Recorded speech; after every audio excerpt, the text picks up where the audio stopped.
Microsoft dropped earnings today, and we've got new numbers for Xbox.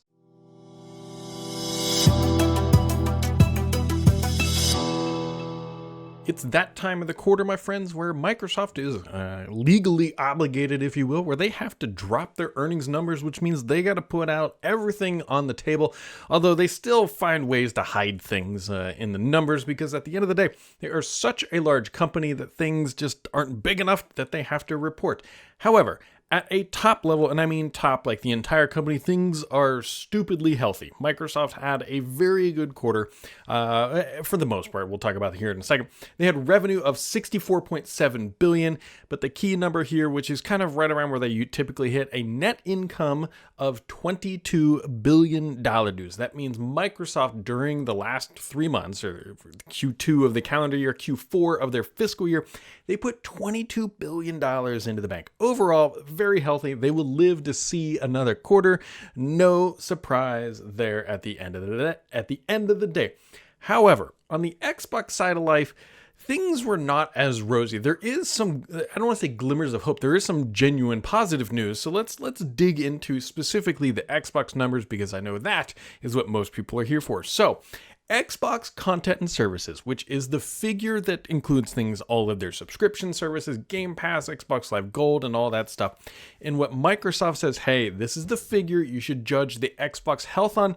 That number was increased by 61%. However, there are a couple asterisks on that figure. First off, 58%, or 58 points as they refer to it, of that 61% was driven by Activision. Remember, they closed the Activision deal, and so 58 of that 61% growth came by just spending a whole bunch of money and acquiring another company. So really, they grew at about 3%, and that is year over year. So that is comparing to the quarter of last year. However, my friends, that is where the good news starts and is also kind of where it ends. So the hardware revenue was down 42%. Now, that's not completely outside the characteristics of what we would expect, right? They didn't launch any new consoles. We are now several years into the current cycle of this hardware, and it would actually be pretty meaningful if they were able to increase hardware sales this late in.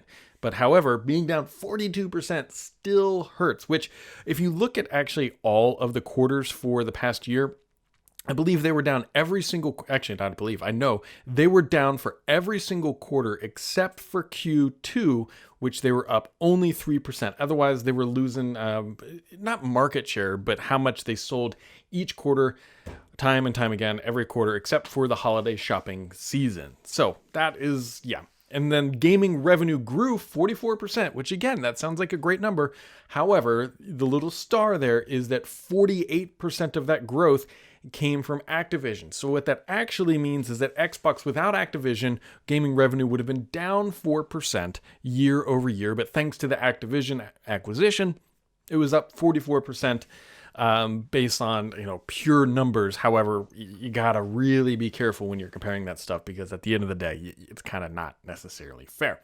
Now, when you move on over to the earnings call, there are other things that happen, right? The earnings calls where Satya Nadella, the CEO, Amy Hood talk about numbers as well. Roll a little B-roll here while we dig through some of these details so you don't have to see my yapping mouth.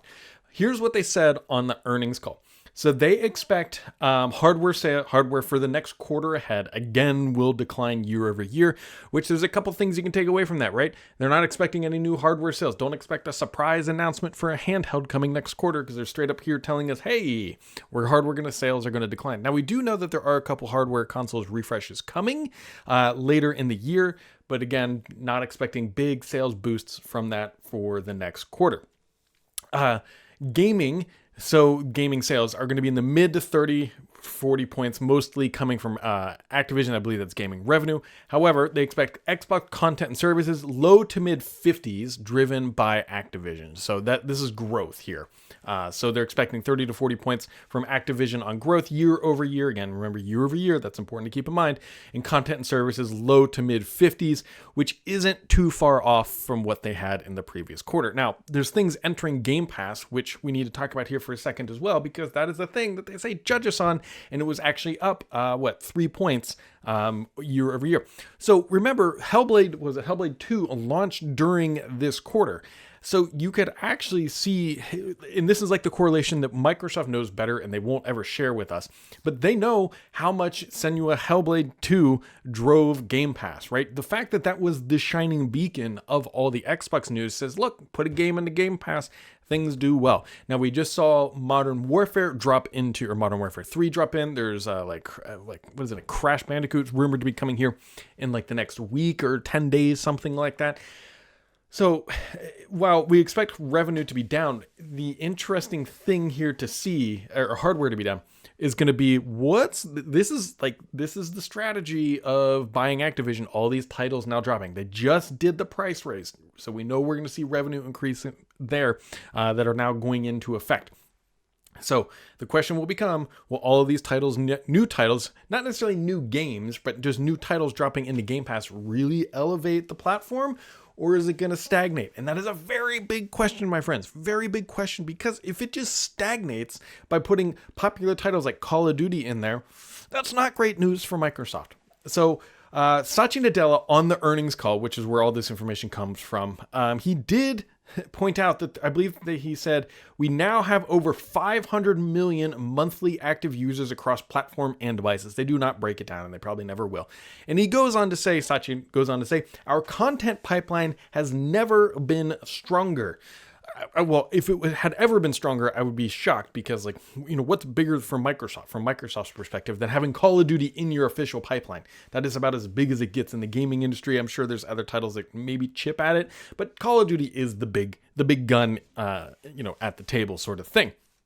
Also, Microsoft CEO Satya Nadella. Why did I say that again? Satya fumbled a little bit. I wouldn't read too much into this. He forgot the name of the Amazon Fire TV, and he called it Amazon TV, right? So remember, Microsoft just announced this thing, the console-less thing. It's game streaming only on Amazon Fire. Satya blundered that. Some people might kind of lose their tea over that or something, but I wouldn't read too much into it. So Satya's bullish. The 500 million monthly active users is probably the thing that most of Wall Street is probably going to start grasping onto, because you can start to do some math here, right? Let's see, I can't remember how many Game Pass subscribers. It's in the 30s, I believe. But when you have 500 million monthly active users, the goal would be to capture a certain percentage of that population and convert them over to Game Pass. We don't know what percentage they have right now. I mean, you could probably say it's like 5%, somewhere around there, because like 10% would be 50, about half of that would be, 5% would be 25, so a little bit higher than that. It's like 6 or 7% would be if you just did it pure math-wise, but that doesn't always scale out. I don't know why I just did that, but either way, so now you guys kind of understand where my brain is at.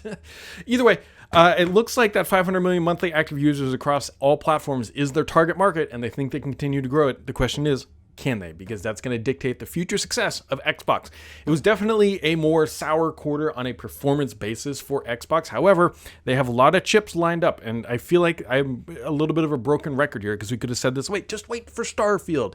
And so the question becomes, can they put enough chips stacked up in a row to really finally start making some meaningful difference? Because that is what Xbox is chasing. So there you go. There you go, guys. That wraps up. That is the nutshell version of earnings with Xbox. Make sure to keep it subscribed here, because on the BS on this channel is me.